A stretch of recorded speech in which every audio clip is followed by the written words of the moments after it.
Good afternoon, students. Today we will discuss about our next chapter, which is the biotechnology, principle and processes of biotechnology. So सबसे पहले biotechnology की definition हम करेंगे कि biotechnology होती क्या है. Biotechnology is basically a broad area of biology in which use of living system and organism to develop or make products. So क्या है ये बायोलॉजी का ही एक ब्रॉड एरिया है जिसका हम यूज़ किस लिए करते हैं, बहुत से प्रोडक्ट्स बनाने में, लिविंग सिस्टम बनाने में, ऑर्गेनिज्म की डेवलपमेंट करने में, इन सब में इसका यूज़ करते हैं हम.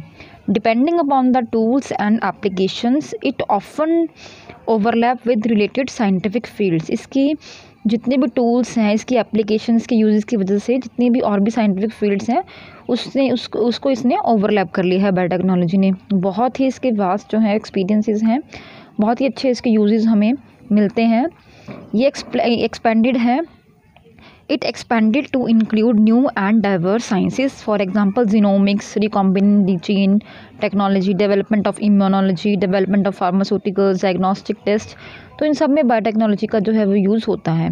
तो हम बच्चे प्रिंसिपल्स की अगर बात करें तो basically there are two basic principle of biotechnology. First one is a genetic engineering and second one is a chemical engineering.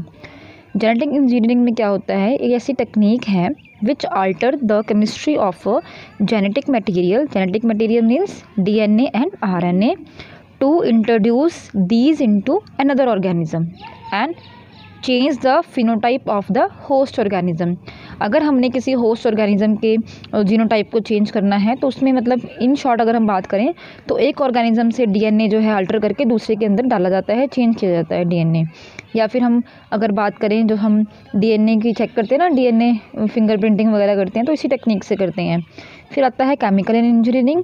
That is study of design and operation of chemical products and methods of improving productions, for example hormones, vaccines and antibiotics. For example अगर हम hormone की बात करें, जैसे बच्चे hormone की कमी जब हो जाती है या फिर तो उसमें हम कर मान लो टेस्टोस्टेरोन की हार्मोन की कमी हो गई या इंसुलिन हार्मोन हम लगाते हैं ना, इंसुलिन की इंजेक्शन लगाते हैं, या फिर हम थायराइड में TSH वगैरह जो हार्मोन्स हम सबसे जो इम्पोर्टेंट जो हम ये प्रेगनेंसी पिल्स वो भी एक हार्मोन है, इंस्ट्रोजन हार्मोन जो लेवल को मेंटेन करने के लिए खाई जाती हैं. तो वो सब क्या है, केमिकल इंजीनियरिंग से बनाए गए प्रोडक्ट्स हैं. फिर इसमें आता है बायोटेक्नोलॉजी में सबसे मेन जो इस चैप्टर में है, that is a recombinant DNA technology. इस DNA टेक्नोलॉजी में हम क्या करते हैं, जॉइनिंग करते हैं DNA मॉलिक्यूल्स को डिफरेंट टू स्पीसीज में. रिकॉम्बिनेंट DNA मॉलिक्यूल्स जो होता है उसको इंसर्ट करते हैं होस्ट ऑर्गेनिज्म में, जिससे कि न्यू जेनेटिक कॉम्बिनेशन जो है वो बनता है और उसकी वैल्यू होती है मेडिसिन्स में, एग्रीकल्चर में, इंडस्ट्री में, बहुत सी चीज़ों में हम उसका यूज़ करते हैं इस टेक्नोलॉजी का. तो अब हम देखेंगे टूल्स कौन से हैं रिकॉम्बिनेंट टेक्नोलॉजी के, DNA टेक्नोलॉजी के. बेसिकली 3 टूल्स हैं, restrictions enzyme, vectors, host organism. Restriction enzyme क्या होते हैं, ये बिलोंग करते हैं लार्ज क्लास ऑफ एंजाइम जिसको हम बोलते हैं न्यूक्लियसेस. ये आगे बच्चे फिर 2 तरह के हैं, एक्सोन्यूक्लियसेस और एंडोन्यूक्लियसेस. एक्सोन्यूक्लियसेस क्या होते हैं, ये रिमूव करते हैं न्यूक्लियोटाइड्स को from the end of the DNA and the endonucleases they make cut at specific position within DNA. इसके आगे फिर से 3 चीफ टाइप्स हैं, टाइप 1 हो गया, टाइप 2, टाइप 3. और इनका काम क्या होता है एंजाइम्स का, ये इंस्पेक्ट करते हैं लेंथ ऑफ द DNA को और कट करते हैं किसी एक स्पेसिफिक साइड से, और जिस साइड से इसकी कटिंग होती है उस साइड को हम क्या बोलते हैं, रेस्ट्रिक्शन साइड. और ये क्या क्रिएट करते हैं, स्टिकी एंड्स करते हैं, सीक्वेंस में एक एंड्स क्रिएट करते हैं, मतलब जिस साइड से कट हो गया वहाँ पे एक एंड क्रिएट कर देते हैं. उसके अलावा ये the gene of interest and vector are cut by the same जो है restrictions enzyme to acquire the sticky ends. After ये जब कटिंग स्टिकी एंड्स बन जाते हैं तो आफ्टर लाइगेज जो एक एंजाइम है वो हेल्प करता है binding of the sticky ends में. तो that is all about the restrictions enzyme. Second आता है वेक्टर जिसको हम क्लोनिंग व्हीकल भी बोलते हैं. ये क्या है, it is a DNA molecule which has the ability to replicate in an host cell and into which the DNA fragment to be cloned. जिसे हम क्या बोलते हैं, DNA insert is integrated for cloning. तो वेक्टर क्या है, एक cloning vehicle की तरह काम करता है, DNA का ही एक पार्ट है जिसके अंदर एबिलिटी है रेप्लिकेट करने की होस्ट सेल में, as well as which the DNA fragment to be cloned. इसके अगर हम बात करें vectors, various types of vector जो है वो यूज़ होते हैं, पर कॉमनली यूज जो होते हैं वो होते हैं प्लाज्मिड्स और बैक्टीरियोफेजेस। हम शॉर्ट नोट करेंगे इन सभी वेक्टर्स के बारे में, डिटेल में नहीं पढ़ेंगे, हम शॉर्ट नोट जो है वो पढ़ेंगे। प्लाज्मिड क्या है? सर्कुलर हैं ये, उसके अलावा डबल स्टैंडर्ड डीएनए मॉलिक्यूल्स हैं जिसमें एक्स्ट्रा क्रोमोसोम्स होते हैं, सेल्फ रेप्लिकेट कर सकते हैं ये। 2 जनरल टाइप्स हैं इसकी, सिंगल कॉपी और मल्टीपल कॉपी। फिर हम बात करेंगे फेजेस की, विच इज़ द बैक्टीरियोफेजेस। ये क्या है? वायरसेस भी हैं बैक्टीरियोफेजेस, जो कि इन्फेक्ट करते हैं बैक्टीरियल सेल्स को by the injecting there DNA into these cells. अपने डीएनए को उनमें इंजेक्ट करके करते हैं बैक्टीरियोफेजेस। लैम्डा और M13 जो है वो मेन क्लोनिंग वेक्टर हैं। फिर हम बात करेंगे कॉस्मिड्स की। कॉस्मिड्स क्या है? कॉस साइट्स जो होता है लैम्डा का और प्लाज्मिड, इन दोनों से मिलके कॉस्मिड बनता है। कॉस्मिड के नाम से ही क्लियर हो रहा है, मिड से मतलब plasmid sorry, and cos is cos sites of lambda. Lambda क्या है? फेजेस हैं। उसके बाद ये क्या करता है? रेप्लिकेट करता है प्लाज्मिड की तरह, अगर इसमें सूटेबल ओरिजिन मिल गया इसे रेप्लिकेशन के लिए। उसके अलावा they are designed to clone large fragments of DNA and to grow their own DNA as a virus या फिर प्लाज्मिड। इसका यूज़ हम होमोलोगस रिकॉम्बिनेशन के लिए करते हैं between 2 different plasmids in the same cell and grown in both bacteria and animal cell. Bacteria cell में भी हम इसका यूज़ करते हैं और एनिमल सेल में भी। देन आता है फास्मिड। फास्मिड क्या है? डीएनए बेस्ड क्लोनिंग वेक्टर है जिसके अंदर बैक्टीरियोफेज और प्लाज्मिड दोनों की प्रॉपर्टी प्रेजेंट है।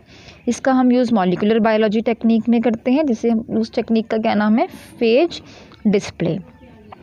देन आता है YAC vector, BAC vector. YAC और बैक में क्या फ़र्क है? YAC is a yeast artificial chromosome and BAC is a bacterial artificial chromosome. YAC generally जो है इंजीनियर्ड क्रोमोजोम डिराइव्ड कहाँ से होता है? From the DNA of the yeast, और ये हाईली यूज़ होता है mapping large genome like human genome project में हम इसका यूज़ करते हैं। बैक जो है ये जो है सेम डीएनए कंस्ट्रक्ट बेस्ड होता है। ये फंक्शनल इसकी जो प्रॉपर्टी है वो प्लाज्मिड से रिलेटेड है, फर्टिलिटी प्लाज्मिड्स, और इसका यूज़ हम कहाँ करते हैं? ट्रांसफरिंग में और क्लोनिंग करते हैं। क्लोनिंग इन ना बैक्टीरिया में यूज़ करते हैं। ये जो वेक्टर है ये होल्ड करता है डीएनए के फ्रेगमेंट्स को, जो जिनका साइज़ जो हो 300 किलोबार तक हो, जैसे E coli is example of a BAC vector. Then आता है शटल वेक्टर। इसमें हम प्लाज्मिड को इंक्लूड करेंगे that can propagate in eukaryotes and prokaryotes और in different species of bacteria. इसमें एक यूनिक ओरिजिन्स होता है रेप्लिकेशन का फॉर एवरी सेल टाइप। हर तरह के सेल टाइप के लिए एक यूनिक जो है रेप्लिकेशन एरिया है। अगर बच्चे हम बात करें एनिमल और प्लांट वायरल वेक्टर्स की, तो रेट्रोवायरस जो है वो उसमें इन animals have the capability to transfer normal cell into cancer cells. Retrovirus की वजह से ही क्या होता है, जो नॉर्मल सेल्स होते हैं एनिमल्स में वो कैंसर सेल्स में बदल जाते हैं। और इसके अलावा it has been disarmed and are being utilized to transfer genes of interest to animal cell. उनके जीन्स जो होते हैं उनको चेंज करने में भी हम इसका यूज़ करते हैं रेट्रोवायरस का। थर्ड जो टूल आता है दैट इज़ अ कॉम्पिनेंट होस्ट। इसका क्या है? कॉम्पिनेंट होस्ट मतलब जिसके अंदर हम उसको ट्रांसफ़र करेंगे। इसका हम यूज़ करते हैं for the transformation with recombinant DNA. DNA को हमने ट्रांसफ़र करना है एक ऑर्गेनिज्म में, उसको हम बोलते हैं कॉम्पिनेंट होस्ट। डिफरेंट टाइप्स ऑफ जो होस्ट हैं वो अवेलेबल हैं, जैसे कि ई कोलाई हो गया, ईस्ट हो गया, एनिमल हो गया, प्लांट सेल हो गया। यूकैरियोटिक सेल्स जो है वो प्रेफर्ड करते हैं हम एज अ होस्ट, जैसे ईस्ट सेल जो है प्रेफर करते हैं। क्यों करते हैं? क्योंकि ये सिंपल यूकैरियोटिक ऑर्गेनिज्म है, लाइक बैक्टीरिया सिंगल सेल हैं ये भी। अदर मेथड क्या है इंट्रोड्यूस करने के? एलियन डीएनए को। एलियन डीएनए क्यों बोलते हैं इसको? क्योंकि ये बाहर से डीएनए लिया गया है into host cells. Are micro injection, gene gun, electroporation, ये कुछ टेक्निक्स हैं जिनसे हम जो है डीएनए का ट्रांसफ़र करते हैं। So that is all about the biotechnology and the tools of recombinant DNA technology. कल वाले लेक्चर में बच्चे अब हम डिस्कस करेंगे इसके जो प्रोसेस है, मैकेनिज़्म है, वो किस तरह से होता है। ये रिकॉम्बिनेंट डीएनए टेक्नोलॉजी हम करते किस तरह से, मैकेनिज़्म क्या है उसका। So that is all about today.